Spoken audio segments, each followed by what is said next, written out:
प्रवीण बिडकर, मी ग्रामपंचायत सदस्य आहे. माझे गाव कोल्हापूरपासून 8 किलोमीटर आहे. मधुरण आहे. हायवेवरून म्हटलं की 18 किलोमीटर.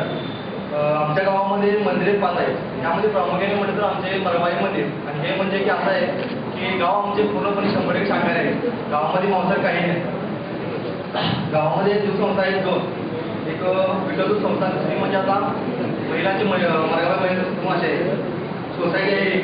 अंगणवाडी एक आहे, पण ते अंगणवाडीला म्हणजे अंगणवाडी नसल्यामुळे अंगणवाडी ग्रामपंचायतमध्ये बनवतो. गावामध्ये तलाव आहेत ते, त्यामध्ये आता चालूमध्ये काम जे आहे ते शासकीय बनवलं आहे.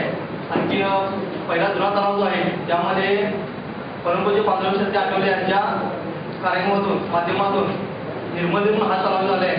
तो आहे शेतकरी पाण्याच्या स्कीमा ज्या आहेत 2 आहेत. एक शाहू पाणी पुरवठा स्कीम आणि दुसरी म्हणजे भरणार. या दोन्ही 12 कोटी स्कीम आहेत. गावामध्ये शिक्षण जे आहे ते 7वी पर्यंत आहे. सांस्कृतिक हॉल म्हटलं तर अगोदर असं होतं की गावामध्ये तालीम जी होती ती तालीम पाडून त्या ठिकाणी ग्रामपंचायत बांधली होती. आणि आता चालूमध्ये आमदार साहेबांच्याकडून 2 लाखमध्ये व्यायामशाळा बांधलेली आहे. आणि पिण्याच्या पाण्याच्या स्कीममध्ये म्हटलं तर भारत निर्माणमधून आपली पाण्याची स्कीम चालू आहे. ते 5.5 लाखाचे बजेट आहे. त्यामध्ये आता पाण्याचं काम पूर्ण होत झालेलं आहे.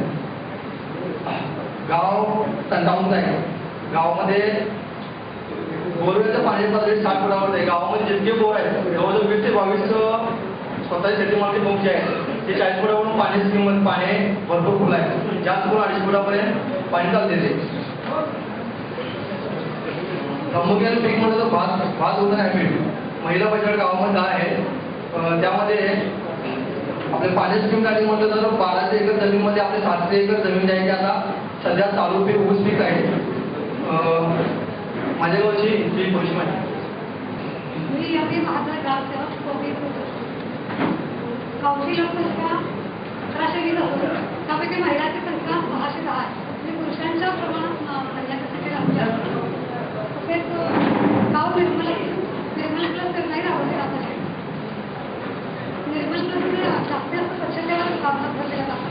डोंगर भागामध्ये गाव असेल तरी दायक्षता जास्ती असल्यामुळे डोंगर भागात असल्यामुळे वृक्ष लागवडीचे त्यांना लावले जातात. शाळ आणि निलगिरीचे वृक्ष लागवडी चालू आहे. तर गावात पाण्याची सोय ही आता भारतीय असल्यामुळे पाण्याकडून गाव समोर आहे. परंतु रस्ते सगळे कच्चे असल्यामुळे पक्के रस्ते आता आमदार साहेबांनी मंजूर करून रस्त्याची सुरुवात केलेली आहे. मोठ्याने बोल. आमच्या गावामध्ये